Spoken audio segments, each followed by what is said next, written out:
Olá pessoal, tudo bem com vocês? Aqui é o Paulo On, sejam muito bem-vindos a mais um vídeo no nosso canal. Se você não é inscrito, se inscreva, faça parte da nossa comunidade, já deixe o seu like, compartilha e participe da discussão aqui nos nossos comentários. Nessa semana, durante todos os dias dessa semana, nós vamos ter um conteúdo muito especial focado na temática das mídias sociais.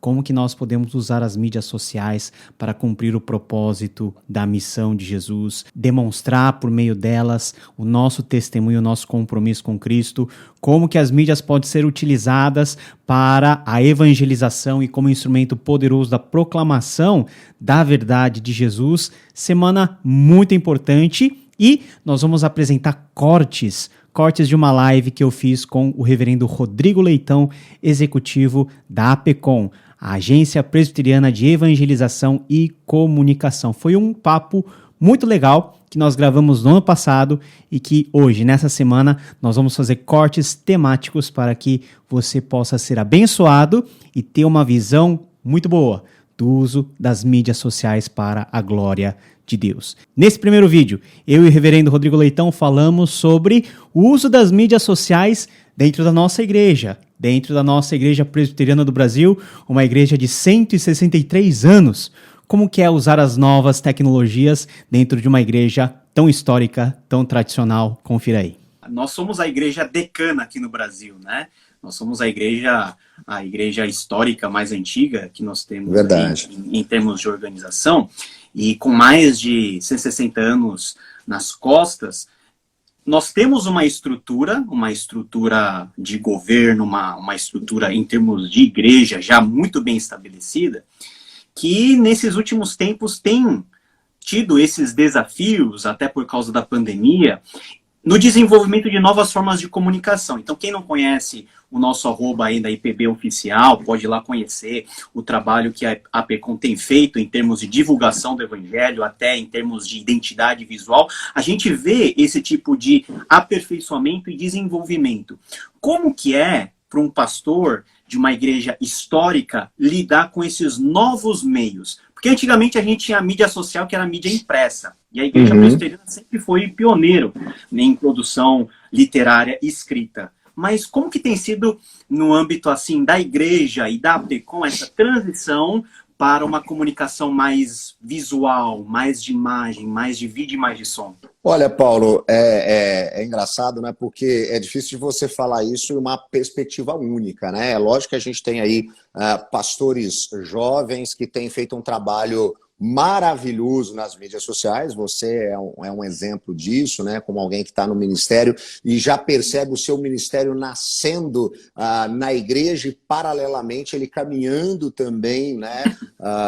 Nas mídias sociais, e nós temos diversos pastores fazendo isso, mas nós temos ainda aquela dificuldade, né, para alguns pastores mais velhos de fazerem efetivamente essa curva. É interessante porque antes da pandemia, já palestrando nessa área, eu costumava dizer que a gente já tinha passado do tempo de poder escolher ou decidir se nós iríamos ou não fazer uso das mídias sociais. Essa já não era, antes da pandemia, essa já não era mais uma possibilidade. O que a gente podia dizer é se a gente ia fazer isso com excelência ou de qualquer maneira. Essa era a única coisa que a gente podia decidir, porque a gente não podia mais decidir não usar. E o desafio ele acaba sendo grande, né, para a gente poder trazer esse entendimento para algumas pessoas que viveram a maior parte da sua vida sem estarem conectadas dessa forma. Então, para você mostrar essa importância, era algo muito difícil. O que acontecia? Para muitas igrejas, para muitos conselhos, para que eles estão chegando aí, a nossa Igreja Presbiteriana do Brasil, ela tem um sistema de governo, né, a partir do seu conselho, dos seus presbíteros, né, um sistema de governo representativo. E aí o que acontece? Você ter esse entendimento de que isso era importante, era difícil de colocar na cabeça de alguns homens que estavam, né, por exemplo, nessa função há 30, 40 anos e nunca usaram isso e nunca precisaram, e agora você dizer para eles que isso era um tipo de coisa importante, mesmo na nossa denominação. Tanto que eu costumo brincar que quando eu fui convidado para assumir a área da comunicação da IPB, por já estar ligado com isso há um tempo, eu até brinquei, vocês estão ligando para a pessoa certa, né? E foi um desafio muito grande, porque, assim, de fato, eu tive que fazer algumas adaptações. Para você ter uma ideia, e isso é legal até para o pessoal que está chegando aí, alguns dados, né, que a gente vai já ajudando o pessoal a entender o que funciona aí nesse meio, e a gente sabe que periodicidade de postagem, né, está presente aí. Você manter esse tipo de coisa é complicado.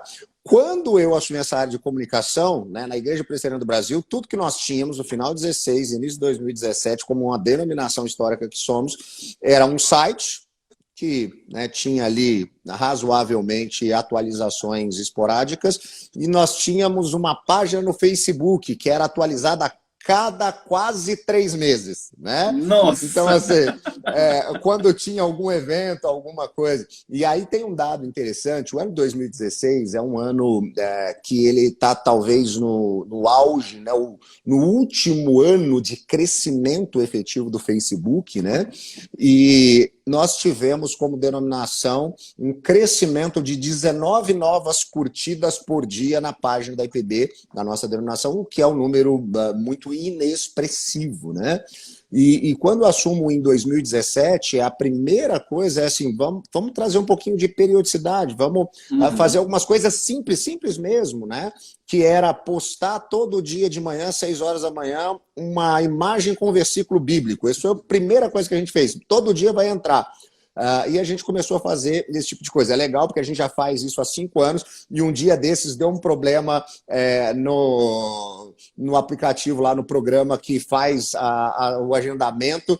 Não entrou 6 horas da manhã, 8 horas da manhã a gente já tinha mais de 200 mensagens do pessoal cobrando, porque muitas igrejas hoje em dia se acostumaram, muitas pessoas se acostumaram, e elas fazem uso disso, inclusive, como parte também, né? Da sua evangelização. E aí o que aconteceu? A gente fazendo um trabalho orgânico, sem muito investimento, mas tendo periodicidade, a gente chega em 17, que é um ano onde a gente já tem ali o início, né, da queda do Facebook, muita gente já migrando para o Instagram e para outras mídias. O que acontece? A gente passa, né, de 19 para 121 novas curtidas por dia, a média final do ano, sem muito esforço no sentido de investimento financeiro, mas com esforço de entender que isso era importante. Isso foi, para a gente, na denominação, algo muito importante, né? Porque se percebeu que isso poderia ter, né, um efeito, e a partir daí nós conseguimos ter investimento maior, né, em diversas áreas. E aí a gente conseguiu ter, né, uma presença mais efetiva, e hoje nós temos uma equipe fantástica que trabalha para a gente, temos, né, algumas empresas terceirizadas que fazem alguns serviços em algumas áreas específicas, como monitoramento da nossa presença, né, da citação do nosso nome, o que é importante para a gente. Então, todo esse tipo de coisa que nós vamos conseguindo ter com o tempo, depois de ter mostrado, né, que isso é tão importante. Mas o ponto-chave é ter essa compreensão de que esse ambiente é um ambiente propício para que a gente possa exercer a nossa missão, né, de compartilhar o Evangelho da Graça de Cristo Jesus de maneira genuína, né, de uma maneira que de fato possa fazer a diferença para a geração aí que Deus tem nos concedido a alcançar. Né?